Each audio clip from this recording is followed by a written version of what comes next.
What is up, RetroManiacs? Welcome to the Retro Card Chat Podcast. My name's Mike, and I am from Mike's Retro Trading Cards. Did you guys ever have one of those dreams? You wake up in the morning, and you had a dream that was just so real that you thought it actually happened. Well, I had one of those last night. I woke up this morning, and I thought like that. I remembered Rick Probstein said he was going to leave eBay. And then he was like doing all these interviews with like the Sports Card Dad and other people saying how he was going to start his own auction site. Crazy. I can't remember what the name of it was, but then I had like in my dream, this was all in my dream, not real life, that he like started this auction site. I don't know, Honey Boo Boo or somebody was like bidding on the auctions. People were accusing him of like shill bidding, all this stuff. And I woke up today, I looked for it on the internet. Never happened, apparently. He's still on eBay, and none of this ever happened, but I swore my dream was real. But I don't know if you guys have ever had something like that. Let me know in the comments if you have, but these guys never had. Joe Day, EP, Eric Howick. How you doing, boys? That was a country block to get around that one. Whew. Got there though. I had the exact same dream, Mike. I had the exact same dream. Wow, that is crazy. Do they have a name for that or something? I don't know. It just the sports card hobby, I think, is the name of that dream where nothing ever really happened. Oh, forget that. I just like, come on. I the other day I came across the Probstein auction and I'm like, that dude literally did all this stuff and then just like, okay, this never happened. And nobody ever found out anything else about it. What are we doing? I mean, Grant from Backyard Breaks said some really weird shit. We could just keep naming and naming and naming. Right. It just doesn't end. Yeah. All right. Yeah. Oh. How's it going, boys? Going great. So before I get to this guy down here, I do have to say, and I just happen to have one of these right next to me, a big, happy 95th birthday. 95 years old. He's 95. William Shatner. He doesn't look a day over 40. Wow. Yesterday, Sunday, turned 95 years old. Wow. 95 years young, actually. He's still taking names, kicking ass. On Twitter, right? On Twitter constantly. Yeah. He's going to be at Steel City Con in April. I'm going to try and make it to that. I have a work conference I have to go to, but I'm going to try and sneak out early so I can go to the con. Yeah, I wish. But yeah, it's just happy birthday to him. Not just as Captain Kirk, as most people know him, but he was TJ Hooker, obviously, as well. But he was also Denny Crane, one of the greatest characters in network television, I would say. Won an Emmy playing Denny Crane on 2 different TV shows. Wow. Isn't that crazy? Isn't that a little fun fact? Was he Denny Crane in Star Trek? He could have been. No, he was Denny Crane in The Practice as a special guest star. And then they created Boston Legal because of how great he and Alan Shore were together. Just throwing that out there. Little William Shatner facts for you. And remember him from Miss Congeniality as one of the judges. Come on. Fantastic. Everything he's done has been amazing. Love William Shatner. So there's that. There's that bit of news. Happy 95th birthday, Captain. The other bit of news, though, I do want to talk about is a few weeks ago, I actually misread one of the comments. They said, can Joe Day go a whole episode without being mean to sweet little EP? What do you ever mean to EP? I don't see it, but the jury has spoken apparently. And sometimes I guess I am mean to sweet little EP. And originally I read it as if I'm mean to EP, or was it if I'm not mean to EP, he'll shave his head regardless. But I didn't misread it. It was actually, I would need to shave my head if I was mean to EP. And unlike EP, I put my money where my mouth is. Bravo. I actually do it. I was mean to EP, so I shave my head. All those times that EP says, yeah, if we get X amount of likes, I'll shave my head. Never does it. I mean to EP one time on the channel, and I said I'd shave my head. There we go. Bam. Bam, EP. I say. I have a request. Can you Yes. just shave the side of the beard and the neck beard, and you can be Stone Cold Joe Day? Stone Cold Joe Day. Wait, where's the person throwing me beers? The whole episode, you'll just have people throwing you beers, and you'll go, "What? What? What?" Hey, the way this hobby is, sometimes I do just want to say what. Probably be a good question to ask. But yeah, so EP, I'm a man of my word. Maybe next time you're throwing it out there that you're going to shave your head. If we get like 10 likes on a video, you'll actually do it. I've never said 10 likes, but you know what? Let's do it right now. What number of subscribers? You shave your head? Not at this very second. Oh. But let's pick a threshold. What number of subscribers do we need to get to? 2.8 thousand. No. 2.3 No, it's got to be something significant. thousand. No. Come on. Okay, 3,000 subscribers. 5,000? 3,000. 3,000 is way too close. That's way too attainable. Wow. That's too attainable. We want bitch, bro. Not attainable for us. You don't watch our content. You don't understand. Right. That's true. He's like, wait a minute. Don't we already have 3,000? We could have 3 or 3,000. He wouldn't know. I don't know how we have 2,000, let alone right. Yeah. We'd have 5,000 if EP didn't lie all the time about shaving his head. If he'd shave his head, we'd have 10,000. Yeah.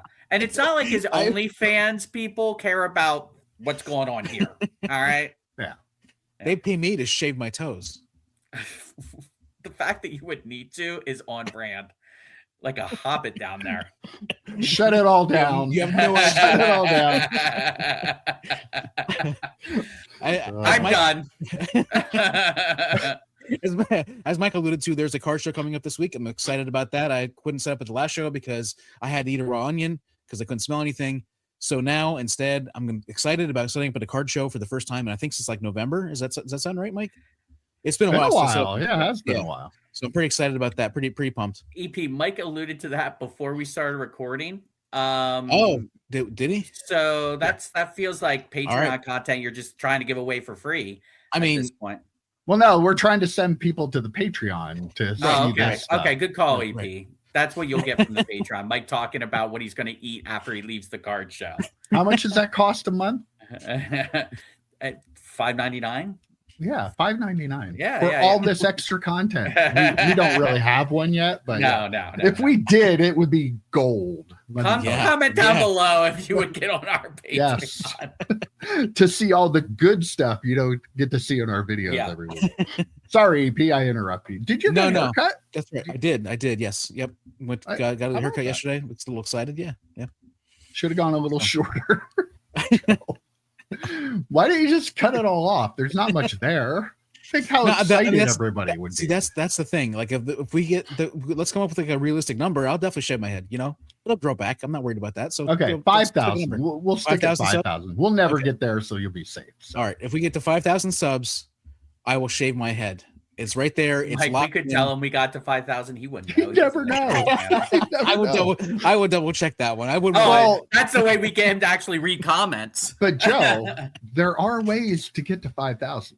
There are. All right, come on now. There are. We could pay for that and be to 5,000 in a week, or 70,000 somehow. Or 70,000. Catch our Patreon for that conversation. Jesus. Yeah. It's Oh, madness, Mike. man. It's absolute madness. Well, I have a lot to talk about here. Are you done, EP? Just yeah. Okay. Okay. I first of all, since you don't read the comments, I want to mention that some people called you out in last Wednesday's video. No, you, EP, called you out for your 1951 Bowman pick. They didn't, not necessarily just for the pick, but you made a comment in there about how the 52 was like a normal size card, but it's not a normal size card. It's bigger than normal size cards. And you had multiple people in the comments calling you out for that mistake that you made. So it kind of just, nullified your whole argument about the 51 Bowman. But I said, fight me in the comments. You were the one that should have been saying fight me, because you were the one that got everybody all riled up. I apologize for my mistake. So Don't apologize. I can be wrong. I'm okay being wrong. No, you're a sports card content creator, EP. You have to say, no, I'm right, you're wrong. But I'm wrong. I'm not going to say but it doesn't matter. Right when I'm wrong. And I will say, So this Wednesday, we're actually doing the cards that we feel are more underappreciated, right? Undervalued cards, right? And I said in our text, I was going to use, hand to God, was going to use the 51 Bowman mantle. And then EP, again, sneak attack. It was a sneak attack. I think he was just doing this to play defense. He's like, if I bring up the 51, they won't be able to use it next week. And they won't be able to use the 52 this week. This man is playing chess, Mike. And we're just playing checkers down here. I don't even know if we're playing checkers. Like so far beyond us. Or something. I don't even know what we're doing. You might notice over my shoulder there too, I have some boxes of cards. Just a reminder, Wednesday night starts the big pack sale on my Twitter at Mike's Upper Deck 1. If you want to find yourself some cool older packs to buy, this is a sale for you. And I don't feel badly about saying that. So do you have any idea the number of total packs, the volume? Oh my God, no. I have any idea. Well, I was going to do about 75 different offerings. Mm-hmm. And of course, because I keep buying stuff, I have more than that. So I probably have 80 to 90 different offerings, maybe. So yeah, various numbers of packs in there, but a lot of packs will be available. This one's going to be the best one yet, though. I have some really, really fun, cool stuff that I've never had in my sales before. It's going to be a lot of fun. Whether you like playoff contender. No, I don't have that. But if you like baseball, basketball, football, non-sports, other sports, I have a lot of golf in this one too. So golf's always popular. So yeah, that's my little announcement for my sale. I do have one other thing I want to get into. I was talking to EP a little bit this week. I believe it was Value Box Digger in the comments was talking about selling on buy sports cards instead of ComC, how ComC's really gone down. And I decided to check it out a little bit. I placed a couple orders. Unfortunately, the dealers didn't have like 3 or 4 of the cards that I ordered, which was kind of lame. But I also have another one that I don't think has shipped the order that I made yet. So that's not going so great. But I looked at it and I was thinking, this might not be bad. There's 0% seller fees for now. That's been that way for a while. So hopefully it'll stay that way for a while. But I thought this could be really cool to put some of my stuff on there for, people that like to buy from my stack sales, maybe to give them a place to go to look at the kind of cards that I have left over and buy stuff for cheap. So I looked into it. I signed up to sell, and all you had to do was give them your bank account information. They do the micro deposit. So all that stuff was like set up pretty quickly within like 24 hours. And I started listing some low end cards, and I was like, this is really easy to do. They don't require you to upload images. They have stock images for a lot of the cards there. And I sent you the video, EP, just showing you there's only a couple steps to list a card. If there are cards listed, they'll show you like the lowest price that's there and the last one that's sold. So you could just click that if you want to match that. So really easy process. What I like about it is you can keep your cards offline until you're ready to start your store. All you do is there's one little button you click to make it live or turn it off. So if you want to just stop selling for a while or you're not ready to sell yet, you just leave that off and build your store up. But I listed a couple hundred Jerry Rice cards that I had just yesterday alone pretty quickly. And I like it because it's a good system where if you have a half hour here and there, you could just pick up some cards, start throwing them in there, and then be done and come back the next day or a couple days later and slowly build that up before you're ready to start your cards for sale. So definitely something to check out. And I don't know if people have ever gone there as buysportscards.com, but they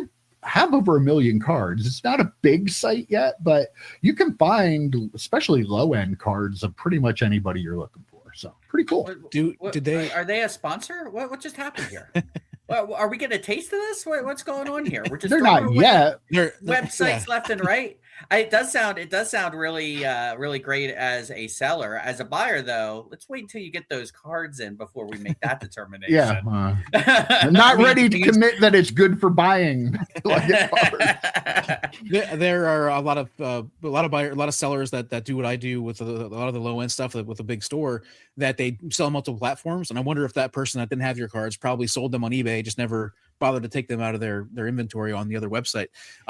So I've been thinking, like, since you showed me that video, I've been thinking to myself, like, I could probably dual list and just put them in a separate box, the dual listed ones, so I know which ones are which.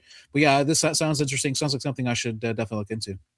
Yeah, check it out. Yeah, I feel like you could probably turn into, if you end up being a seller that actually is reliable and sends your stuff out and stuff like that, you could probably make build a pretty good community over there. Yeah, and if you're like, I have a lot of people that buy cards from me already on Twitter, so I can use that as a tool to let those people know I have other cards available that I might not ever get into a stack sale because, I just don't have room for 25-cent cards for my stack sale. So I don't know. We'll see how it goes. I'll keep everybody updated because I'm sure you really care. Anyway, let's get into it because apparently there's some big news that came out. Brian Gray last Sunday, right after, we were not done recording because we don't record till Monday morning, but right after we got done with our production meeting of finalizing the Monday show, Brian Gray was all over Twitter saying, the sky is falling. Big news. I know something you guys don't know. Boy, I can't tell you, but I know something, and it's going to be hobby changing. Well, that news popped on Monday. It is an arbitration filing against WhatNot by channel lawyer Paul Lesko, representing a number of different plaintiffs for illegal gambling. He has a number of different users who are addicted and lost a lot of money buying into random breaks on WhatNot. 15 different arbitration complaints, I believe. It's focused specifically on the randomized team breaks and the breaks where they use dice and especially the wheel to pick the teams once you pay for your spot, saying that, and repack products, saying that it's a form of illegal gambling under California law. They're seeking repayment of losses, treble damages, which I'm not a lawyer. I don't understand, but apparently it's 3 times the amount of stuff if they're awarded treble damages, but I don't know what it is. Attorney's fees and a court order stopping the practices and a declaration saying that breaking is unlawful. So we'll pause it right there. I mean, this is nothing we haven't been saying for a long time. We all have our opinions on whether breaking is gambling or not. It is. We've talked a lot about this. But what do you think an arbitrator is going to end up saying? And is it going to have any impact on the hobby in general? Because an arbitrator ruling is not like a lawsuit ruling. It doesn't set any kind of legal precedent. So whatever happens in these rulings isn't going to necessarily have broad hobby implications, but at the same time, it could. Maybe. I don't know. Yeah. I mean, I'll say that it's good that someone, especially someone as knowledgeable as Paul, is bringing this forward. That's a big deal. My concern has always been with things like this is, will the person making the decision, whether, we've talked about judges in the past, an arbitrator in this case, will they understand it? That's my concern. And Paul can explain things very, very well. We've had him on the channel for a couple of videos. Great guy. And I think he will be able to explain it pretty well. And then part of me is thinking, well, maybe someone without hobby knowledge may be the best person to hear this arbitration, because they'll just see the spinning wheel and the dice and be like, well, that's clearly gambling. I don't need any sort of background in the hobby to understand that that's gambling. And you know what? Say if you want to disagree and say it's not gambling, that's fine. That's your opinion. All three of us, I think I can say, completely disagree with that. There are games of chance that are taking place, and there are people at the end of the day who very much like going into the casino are going into these WhatNot casinos and losing their shirts. I think Paul mentioned there was some people have lost millions of dollars. And when he was talking about some of the people on the small side of the class action, I think it was like $50,000. And it's like small side. Now, I used to go to the casino quite a bit, and that's, holy crap. I can't even imagine like just $50,000 just poof in breaks, losing that. So we know that there's a problem, whether you agree with us or not, that it's gambling. There's a problem here, right? And it's a problem that needs to be addressed. So if they're going to classify it as gambling, I don't know. If they're going to agree with this lawsuit, I don't know, the arbitrator.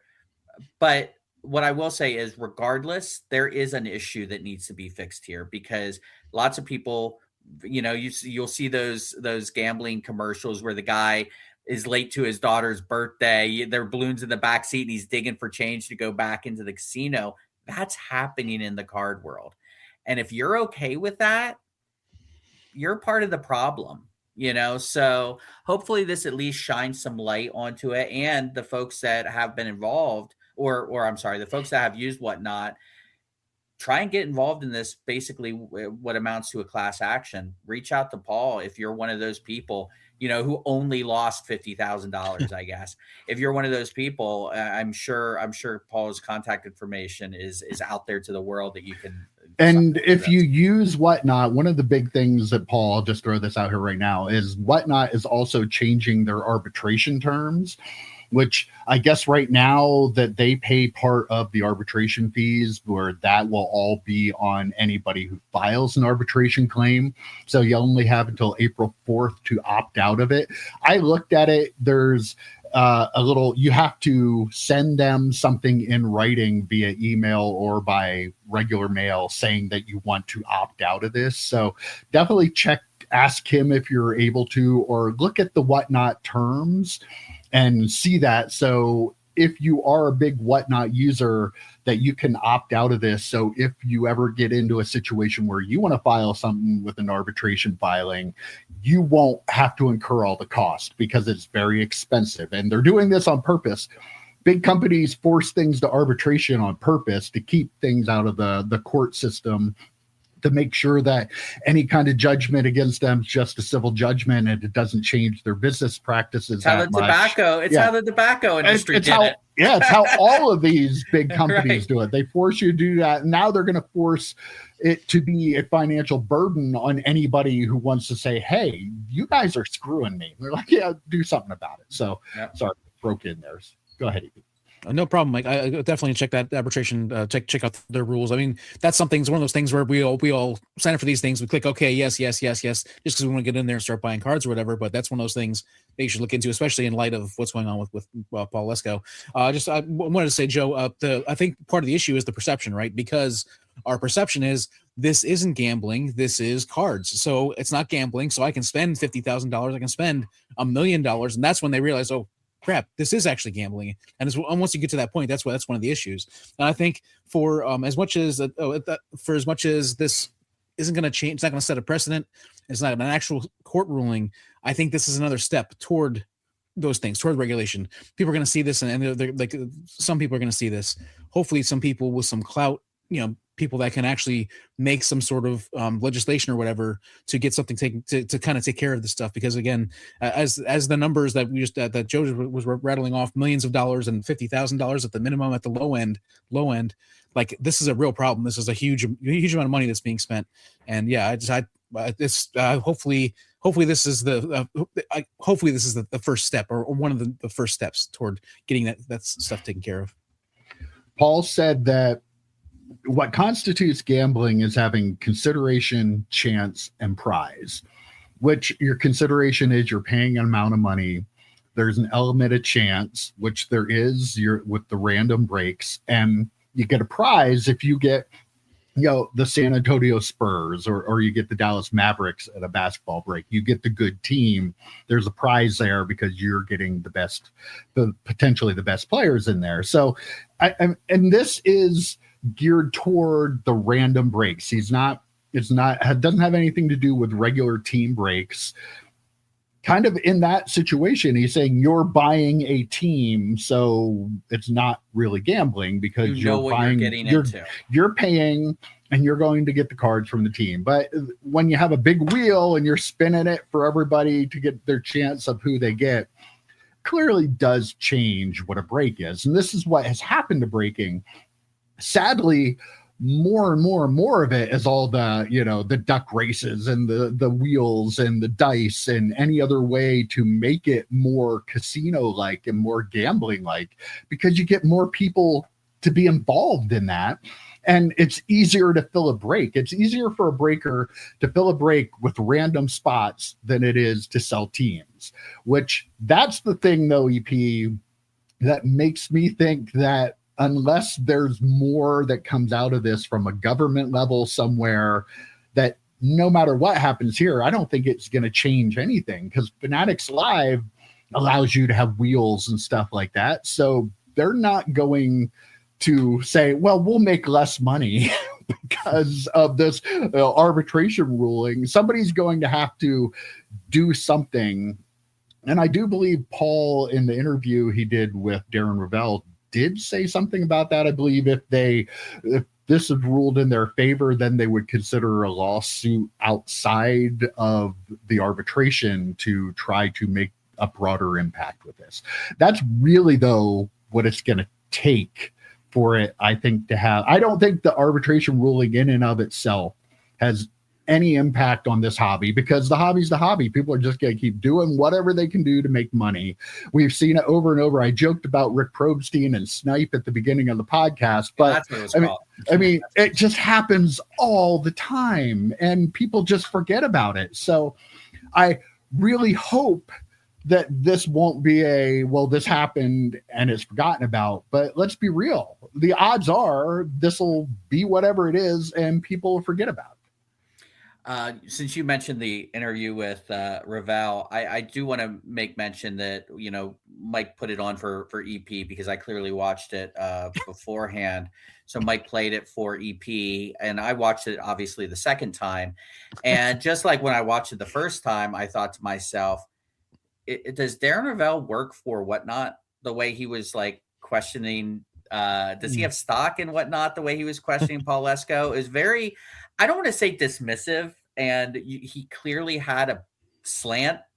He had a tone. He had a tone. Asking, like there's being a reporter, but that seemed like he was really like digging, right? Like digging more so than actually. like digging to try and get Paul to stumble over something, and Paul did not, because Paul's a lawyer. Like he knows exactly what he's talking about. The only way it makes a difference if there is a massive settlement. Like there would have to be a massive settlement, because it would make a difference if then Paul looked at Fanatics and said, wait a minute, Fanatics Live is doing the same thing too. Let's go after these guys and try and get a massive, probably even bigger. Well, WhatNot's probably still the biggest, I would suspect, right? So Fanatics would actually be a step down. Fanatics Live. I'm not sure what the numbers are on that, but if they get a massive settlement, especially with damages and what is it, treble? You said, Mike. Yeah. The treble damages. Yeah, I watched Boston Legal. I know something about that, but shout out to William Shatner again. But if they get a massive settlement in this arbitration and Fanatics is sitting there next and they don't make any adjustments, maybe Paul, that's the second case. And they would have to, again, get massive damages for actually to do something. And then maybe, in lieu of paying a ridiculous settlement, maybe they will make some of those changes. Maybe this will have a net positive. Paul doesn't seem like the type of guy that would let something like this go, which is a benefit. The hobby may forget. Paul won't let us forget, I feel. Paul will be out there talking about this.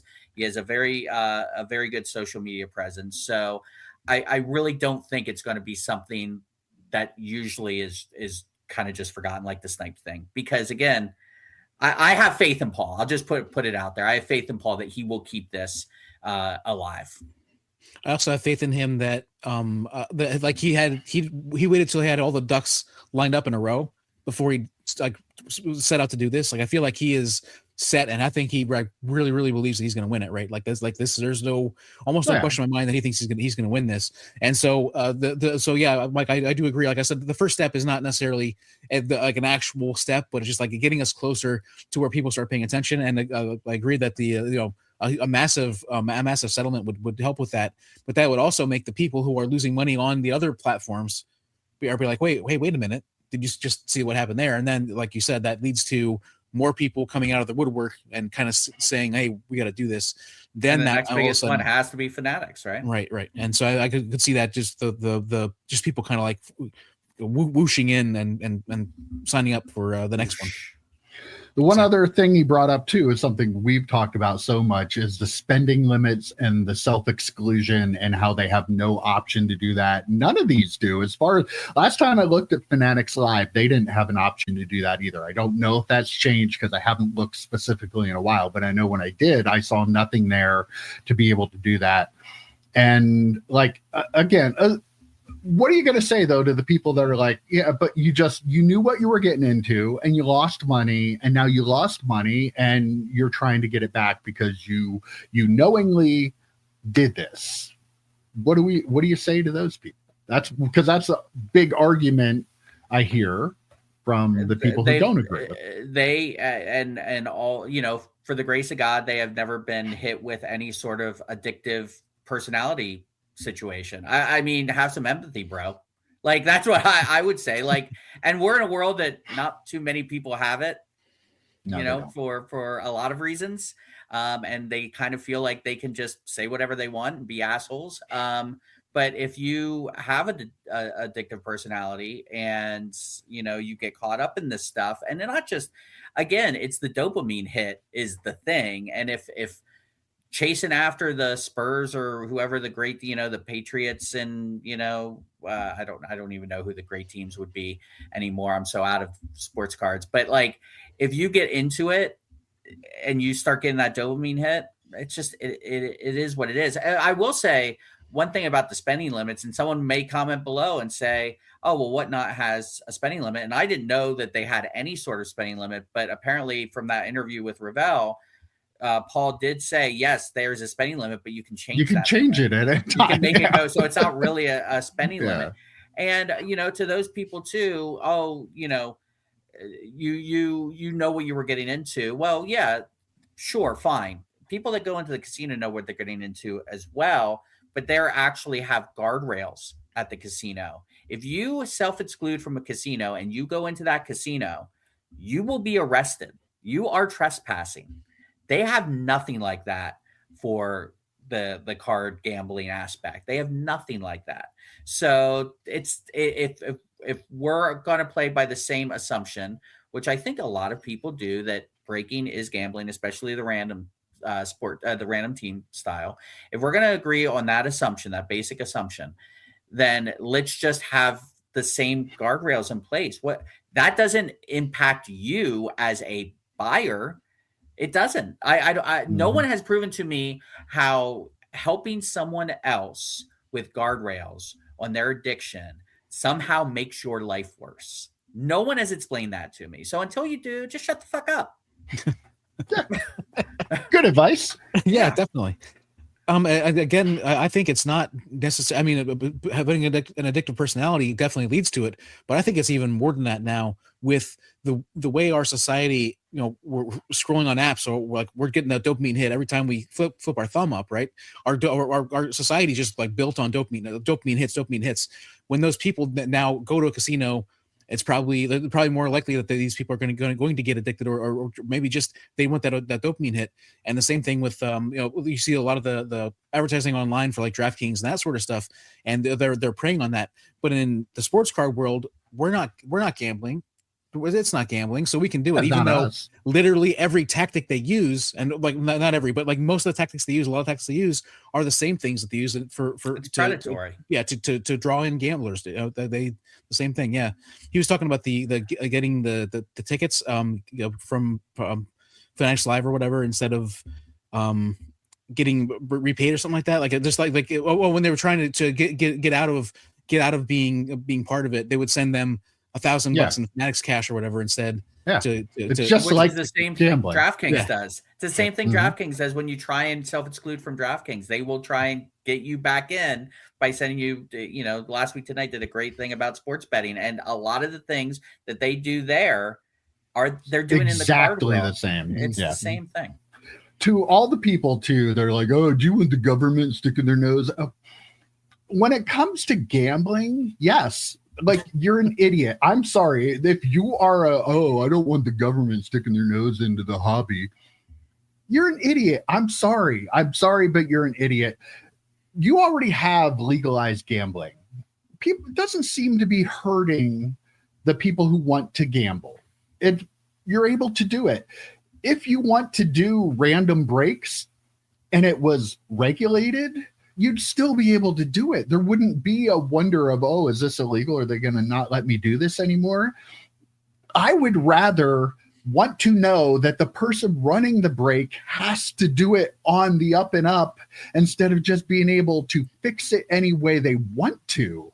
You're an idiot if you don't. Like, I guarantee you the number of people that are scamming you running this stuff is way worse than any kind of government regulation that would come in here. We already have the sports betting in most of the states in the United States. This would easily fit right into the box with that. They could easily change things over, make everything on the up and up. And then when you go buy into a break and it's random, you don't have to worry about the person running it fixing it. You know it's going to be a legitimate same odds for you as it is for EP and Joe. It's just the dumbest argument I've ever heard is you don't want regulation. Oh, so I'd rather just let people randomly screw me and do whatever they want to. Come on, use your and you pay tax dollars on your hobby. You do. Yeah. It's tax time. We're all, if you sell cards on eBay, sell cards through PayPal, if you're doing it right, you're probably paying taxes on it. Let's let some of our tax dollars make the hobby safer for everyone involved. And there are way more. We talk about this all the time, how many kids are getting into the hobby. And I don't just mean like 12-year-olds. I'm talking like 18, 19, 20, 21, like young people who have not fully developed their brains yet. And they are getting into this hobby. They are getting into these breaks, and they're starting out behind just because here you go. They're racking up credit card debt as young people getting into these breaks, buying these expensive cards. So yeah, maybe regulation isn't the worst thing in the world. I'd be fine with it. I mean, as someone who never breaks and doesn't go on WhatNot, I'd be 100% fine with it. But again, there are people whose lives are literally being ruined because of this, and have some empathy. Maybe it's not you, maybe you're not the person that's dealing with this, but understand that someone is, and maybe it's someone maybe it's someone you don't even know has the issue. Just be empathetic. I don't break either, but I feel like the breaking wouldn't be affected by this, other than the fact that they would feel more safe about it. Like, I just don't feel like it would be anything that would really change it for the. It's just a great talking point, EP. To no, it's gonna for the breakers. It's I mean for the actual people, if there's regulation, the only change for them is it's gonna be more safe in theory. I think the issue is that there are so many ways that you can scam, that you need to have the regulation, because there are so many different ways that people can scam if they can find a way they're going to. And so the regulation is going to come in there and make sure that doesn't happen. That's the only thing regulation does. It's not, they're not going to charge you more. Like I at least I don't think, like, I don't know, like it would just be, it just seems like this is a thing that would affect the breakers and make the breakers more upstanding. What I meant by it's just a talking, I'm saying that the WhatNot folks will say, "Oh, do you want the government?" Right. That's just a talking point they use for dumb people to say, "Oh, they're right. I don't want the government. The government's the worst. I don't want them anywhere near my hobby." It's just a talking point they're using to get people riled up about it. When in actuality, it really won't change their lives in any way, shape, or form, except, again, like you said, to make breaking safer than what it currently is. Yeah, I don't want the government regulating my hospitals and doctors. Come on. Right. Of course, WhatNot doesn't necessarily agree with this. They say we absolutely reject the characterization in this complaint. Gambling isn't allowed on WhatNot, and we strictly enforce this policy. A whole bunch of other stuff there. But yes, they... What are they going to say? And they say sellers who break only make up 4% of the sellers, but they don't give you the amount of revenue that they bring in for the company. Yes, of course, we get it, WhatNot. You're not going to agree because you're making a shit ton of money off this. But in fairness, I wanted to throw that up there for like 2 seconds. So. 4%. Yeah. It's 4% of their actual sales, or 4% of their how do they phrase it? 4% of the people who break or whatever. Yeah, it's probably like 94% of their revenue. It's like the guy that EP was sent. I think it was eBay Live. He actually sent it, but like people like EP was showing us where they sell no cards. Mm-hmm. Those people and WhatNot, yes, they probably make up 96% of the people. The comic book sellers, they probably make up a chunk of it as well. But again, the breaking, that's what's bringing in their money. That's what's keeping the lights on. If it wasn't, they probably wouldn't be, as nervous about this as they probably are. Again, they had their lawyers draft that up and says we don't allow gambling on here, but the bottom line is they do. But the bottom line is it's not considered gambling. The perception thing again, it's not considered gambling. So lawyers are like, oh gosh, this is great. We can totally say it. Nobody's ever officially declared that this is gambling, so it's not gambling. Well, one gamble, we talked last week on the predictive markets that you could gamble on the price of the dual gold LogoMan 1-of-1 auto of Shohei Ohtani and Aaron Judge. I would have lost all my money if I would have bet on that. Holy cow. Sold for $2.16 million, which, by theory of deduction in my brain up here, means that Aaron Judge devalued the card because the Ohtani 1-of-1 solo version of this sold for $3 million. What? This one caught me off guard. I was way wrong. This is why I don't dabble in ultra modern sports cards. I was going to make the joke that maybe Ohtani devalued the card because Aaron Judge's 1-of-1. That's true. That's sold for $5 million, right? Last week, his 1-of-1 rookie superfractor, right? I mean, this is one of those, like, this isn't Tom Brady and Mark Bolger. Right. This is Giovanni Carmazzi or whatever. And Tom Brady. This is two potentially future Hall of Famers, multiple time MVPs on two very big teams on card autos too. Like, these aren't stickers.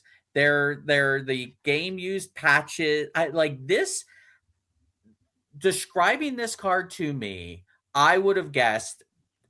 It would not have blown me away if they said, "Oh, it's going to go for 9 million, 10 million." Mm-hmm. Like I'm like, okay, yeah, that's where I was. I don't agree, but and for it to go this low, like the person who bought the Judge and the person who bought the Ohtani previously, or did they just run out of money? Like what happened? I hate to say someone got a steal on a $2.1 million card, but holy shit, I think someone got a steal. I'd probably rather have this card than. I mean, those two players, again, are pretty cemented in their legacy at this point. It would be wild to see, like, 10 years from now, it'd be like, oh, man, I wish that Judge card didn't have Ohtani on it. Like, you're not going to have that, right? So, like, it was mind-blowing to me that it went for so low. Relatively. Anyone listening, I'm doing the air quotes, relatively low. Right. Yeah, I think we were all in the 5 to 8 million range. We all thought it was going to go more than that because of the recent sales. But I think this is just an example of maybe one of those giant whales at the very, very top of our food chain. None of them were interested in it, so they didn't drive up the price like they do with a lot of the other ones. I think that's probably just what happened. And this is like the price some of these cards should be. Like they should be around 2 million to 2 to 5 million instead of 17 million or whatever.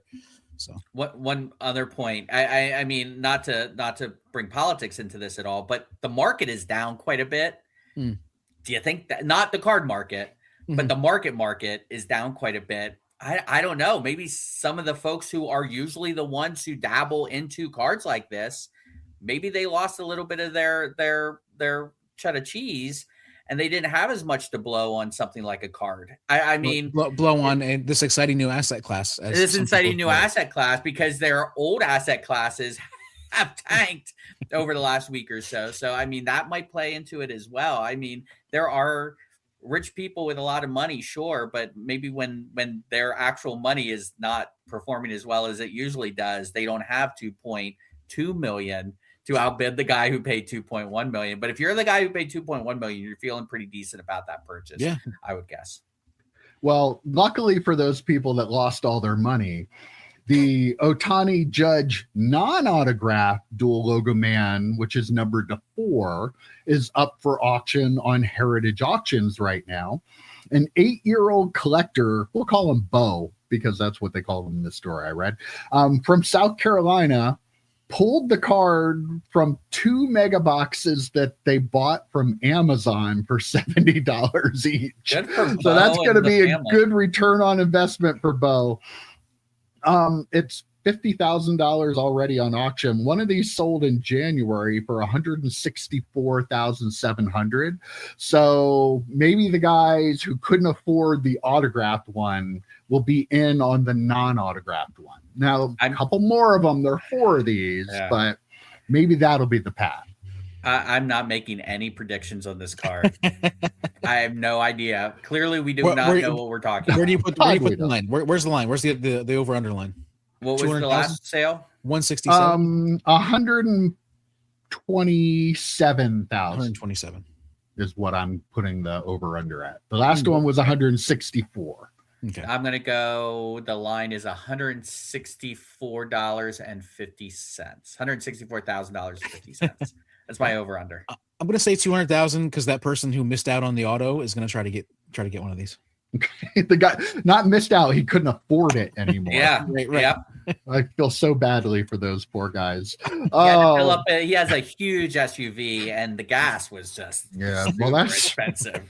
I wouldn't be buying cards at all if I drove an SUV. Okay. Well, Target is planning to increase their focus on trading cards and collectibles. They announced that they're going to have expanded space dedicated to fandom and have more prominent displays and potentially increased stock. I would think if you're going to have more space, you probably need more stuff to put in it. So the potentially was kind of funny there, but yeah, their card sales are up 70% year over year over last year, and they're projecting over $1 billion in trading card sales this year. So, I mean, this is kind of where the hobby's going for the people. Look, you can't afford to buy hobby boxes. Can't even buy them from Topps anymore if you want them. Your local card shop that used to be able to get stuff can't get stuff anymore. You're pretty much being pushed to a breaker, and you don't want to break. So you buy retail. You go to Target. Target has a selection, but now they're going to be expanding. I kind of like this because it's my favorite thing to buy retail or anything, but there are a lot of people, anybody who wants to rip that doesn't have a lot of money has to buy retail anymore. And it's not always easy to get the better products. You find it here and there, but the divide in the hobby now is kind of what's creating these stores like Target and Dick's Sporting Goods wanting to open bigger areas for people to come in and buy cards. For some reason, I imagined when you made the joke about, they're obviously going to get more stuff. I just imagined them taking a quarter of their store and just peppering 4 or 5 mega boxes, and that's it. They don't actually get more product. Just more space. That'd be great, though. Yeah. That'd be hilarious. Really, really big signs. Right. Yeah, I mean, it sucks that people have to lower themselves to get retail, but apparently, you can pull a potentially $200,000 Ohtani Judge out of retail now.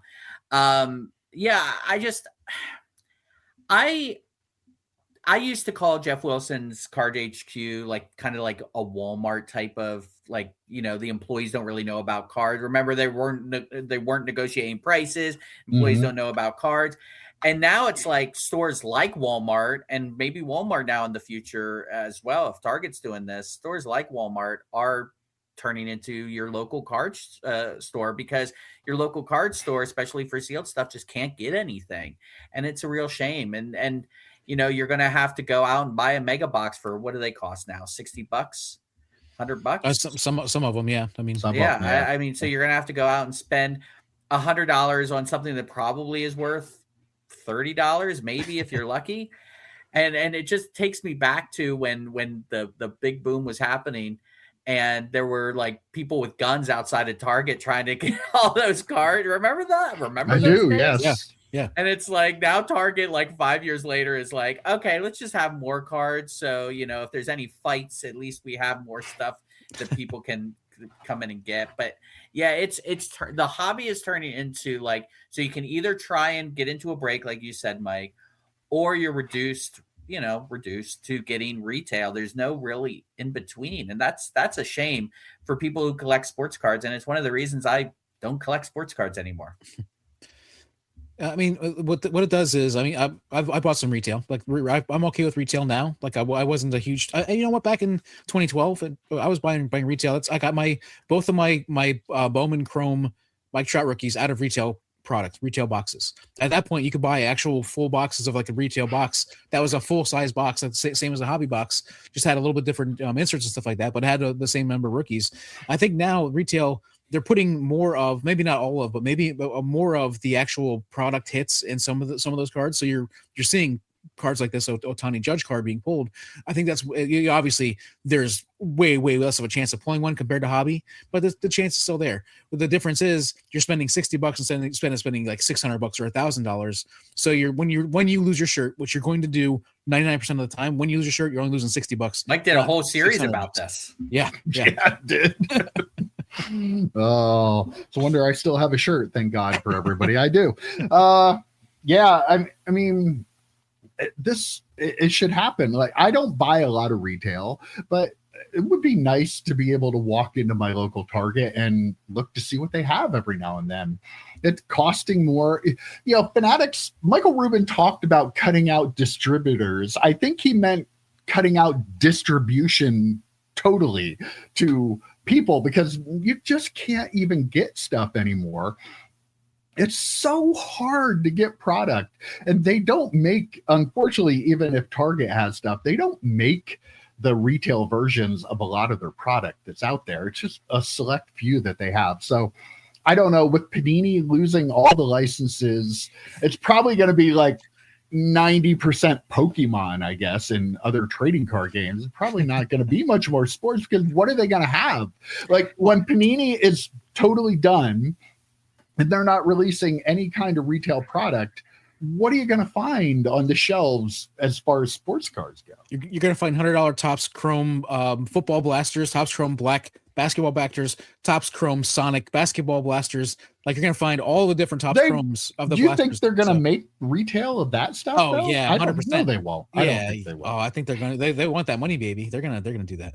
They're getting it from the people buying the hobby stuff and selling it all to the breakers. They don't care about retail. Well, if they do print out more of that Chrome stuff for retail, then Flagship is definitely dead, because they need the printers running for that retail Chrome SKU, right, EP? I mean, yeah, like, if you only have to put 6 packs in a blaster box, you can sell them for $100 a pop. I wouldn't be surprised if they just start churning shit out. What's hilarious to me, and I've mentioned this before when we were talking about folks that are upset that, you know, there's too much product. There's just too, you know, like I made the comment about Select. It's like, oh, people loved Select, or no, people were upset that Select wasn't retail because it was so hard to get. And then once they made it retail, those same people were like, oh, now Select's not even Select anymore. It's just like everything else. You can get it anywhere. And I really, like, you got to pick a lane. Like, some people are going to be ecstatic about this because they might actually have a chance of getting product. And then those same people out of the other side of their mouth will be like, but now the cards aren't worth as much because there's so much of it printed. It's just but they're printing so much of it anyway. It doesn't matter anymore. It's either a hobby or it's an investment. If you think of it as a hobby, this is fantastic news because you will actually have a shot to open up some packs at relatively cheaper price. If you think of it just as an investment, other than going and trying to scoop up every box that you can into your target card and then reselling them on eBay for double, if you just think it as an investment, this might bother you, I guess, because more people will have an actual option to go out and get cards. Or if every like 2 months you're like, oh, the hobby's dead, you're probably not going to like this because you're also not one of those collectors. You're just looking for the next big flip. Mm-hmm. Well, maybe you'll be able to find Bowman basketball. That's right. They are going to make Bowman basketball, but with a twist. This year, it will include NBA players along with NCAA players from both the men's and women's side. So you're going to be getting college women, college men, and pro NBA players all in the same set. This is different, right? I don't remember them ever doing anything like this before. With Bowman, I think Bowman is a good product to do that in. It'll be interesting to see what it comes out as, but of course, I don't want to talk too glowingly because it will probably be priced way more than even baseball, and we all know that was ridiculously priced. But before I know the price, I'll go, oh, this sounds pretty interesting. Yeah, if this was a different hobby at a different time with a different overlord, yeah, it probably does sound pretty interesting, right? But unfortunately, we know that they're going to probably print this fairly to the moon, and they're going to charge a ridiculous amount of money. I mean, that's kind of their MO at this point, and I don't see anything changing. But you know why it won't change? Why? What? It won't change because people are going to buy it. It's going to sell out.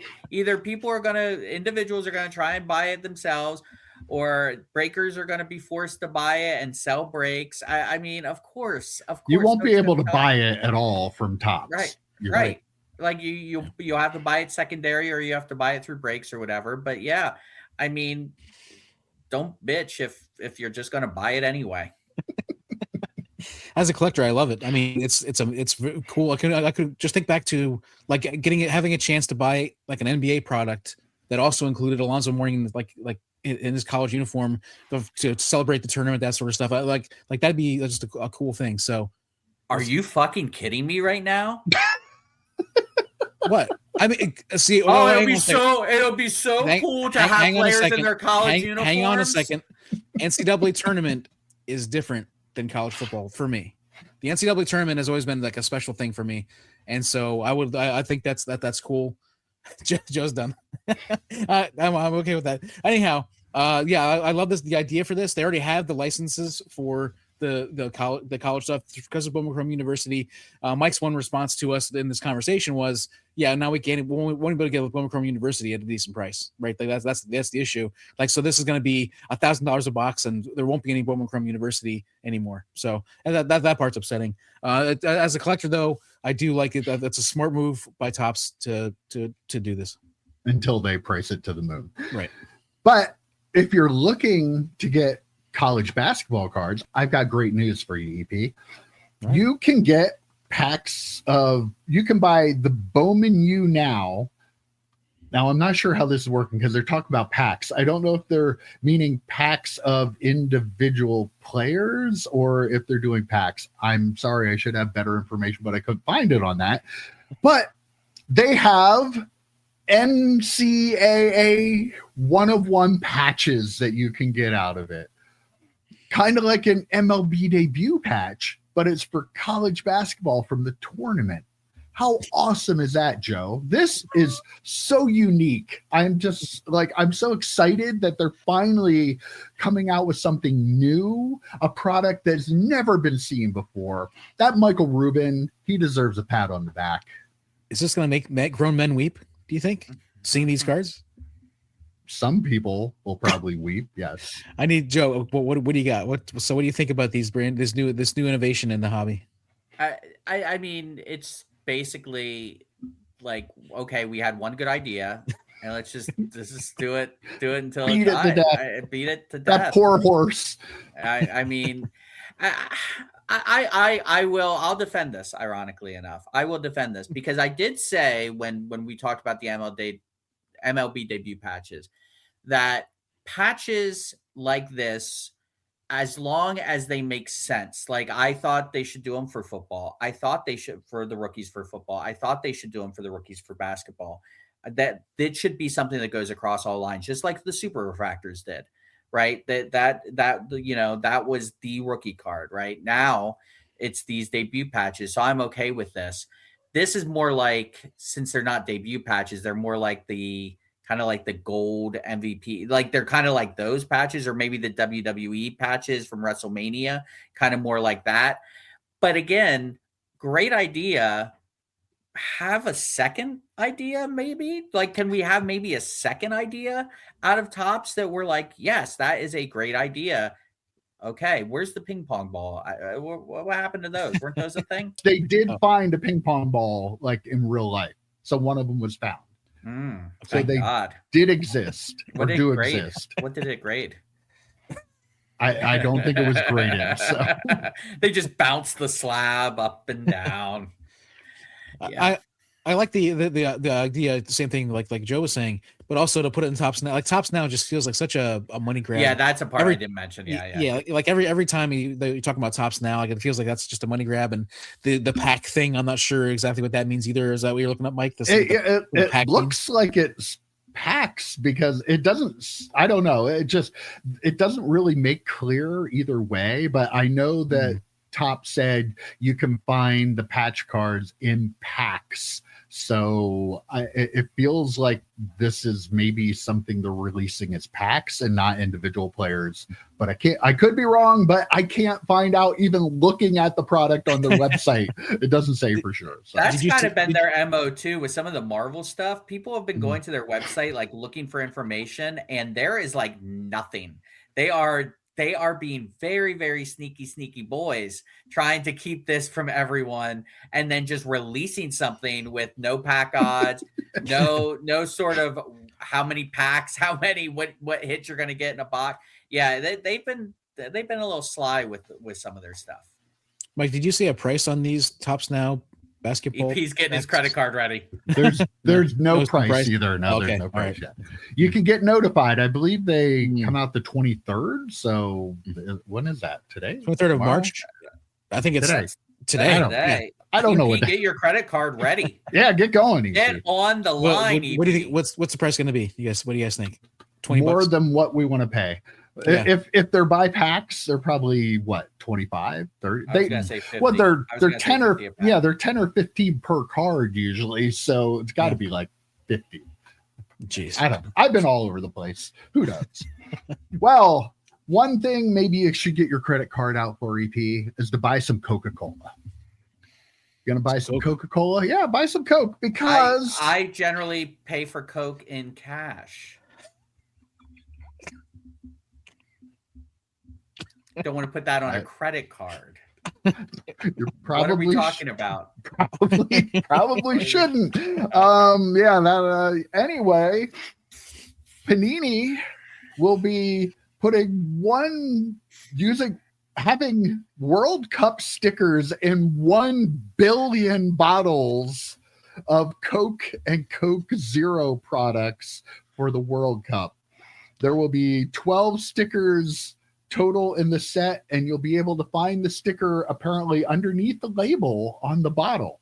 And they will have a dedicated page to put them in the official World Cup sticker album.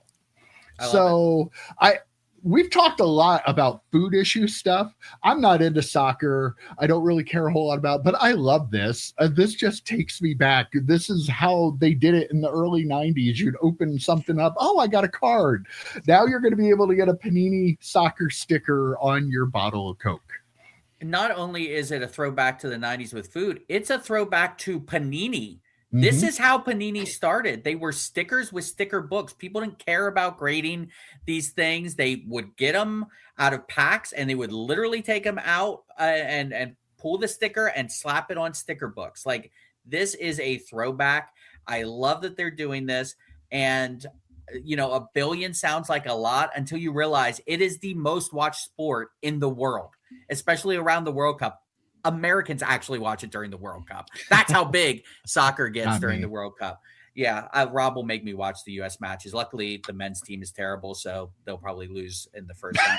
But anyway, I won't have to watch too much, if you know what I'm saying. But yeah, I love that they're doing this. I love that they're going back to their roots, and I love that they're doing a food thing. I mean, and Coca-Cola, one of the biggest known brands in the world as well. I mean, they're not doing this with Pib. I believe isn't Pib owned by Coke? Is it? Pib is thinking, yeah. Yeah. I love this too. 100%. Like check boxes like Joe just read off the food issue. All this capitalizing on the World Cup. I wonder how many of the 1 billion bottles stay in America. You know what I mean? We're saying this all over the world. So like, I won't be surprised if it was like 50% in America and 50% elsewhere. I love that's going to be so available for everybody. I'll try to try. If it's mostly in Europe, to be honest. I mean, yeah. If it's 75-25, right? Yeah, I wouldn't be. I would. I'll probably try to find 1 or 2 of these and just see if I can, get one. I think get the set. It's fun. Got to drink enough to get the set. I don't need that much soda. So this is what you do. A little Captain and Coke. But they're probably not doing it with the Diet Coke. So it's probably they're only doing it with the regular Coke. Probably, I bet. Got to watch that girlish figure, huh? That's correct. Yeah. You drink Captain with your Coke? Oh, well, wrapping things up today, I wanted to throw this one out there. Dennis Rodman. Congratulations, Dennis. He's being inducted into the WWE Hall of Fame. He deserves it because he's a well-known wrestler and deserves to be in the Hall of Fame. I joke, of course, but he did have a pretty cool arm drag takedown on Lex Luger. So let's be real. Or Lex Luthor, as he called him. Or Lex Luthor. Correctly. But yes, and he's also going to have autographs in 2026 WWE Topps products. They didn't mention which ones, but he's going to have his first ever NWO autograph card. Will be cool. So that's pretty cool. I actually love this. I mean, there are a lot of people in the WWE or the Wrestling Hall, whatever you want to call it, the WWE Hall of Fame that probably deserve to be there less than Dennis Rodman. Dennis Rodman missed practices during the NBA Finals to go smoke stogies with Hogan and Bischoff during a Monday Nitro. And he wasn't just an NWO guy. He started as a Hulkamaniac when Hulk Hogan went to WCW as well. So he's been on a lot of pay-per-views. He was on a lot of Nitros. Considering who else they throw in that Hall of Fame, this is not actually a terrible celebrity. Drew Carey is in the Hall of Fame, isn't he? Wait for Jay Leno. He might be in the Hall of Fame soon too, because he tag teamed with DDP for a hot minute. Yeah, this is a great idea. Mike, have they done this before with the Celebrity Hall of Famers, as far as autographs and WWE products? Has anybody ever done this before? I don't think so. So I will give Topps some credit for that, but still give them the middle finger because they still don't have a Paul Heyman card in any of their sets. For seriously? Did you check the really? set? Check the checklist of the Universe set doesn't. I don't know if the next few. It's been over a year and I haven't gotten a new Paul. Possibly Heyman card. One of the most important people in the history of professional wrestling. Yeah, right. How does a WWE Universe set not have him in it? And they had people that were released. So yeah, because apparently that set was supposed to be out a long time ago and it just came out. So Paul Heyman is new to wrestling, so it would make sense that he would have been in it from a set that was built. Yeah, brand new guy. Yeah, he'll be in the update set. Let's hope. It won't be his true rookie card though. Right. All right. I don't know how long we went today, but I'm going to wrap it up there because it feels like the right place. And it's getting really dark outside my window and I'm worried we're going to have a thunderstorm. So that's all I got for you. Monday morning. Yeah. On Monday morning? On Monday morning thunderstorm. Yeah, it's not going to be a good week. So thunderstorm. Sunday. What? I don't know what's going on here. Sunday.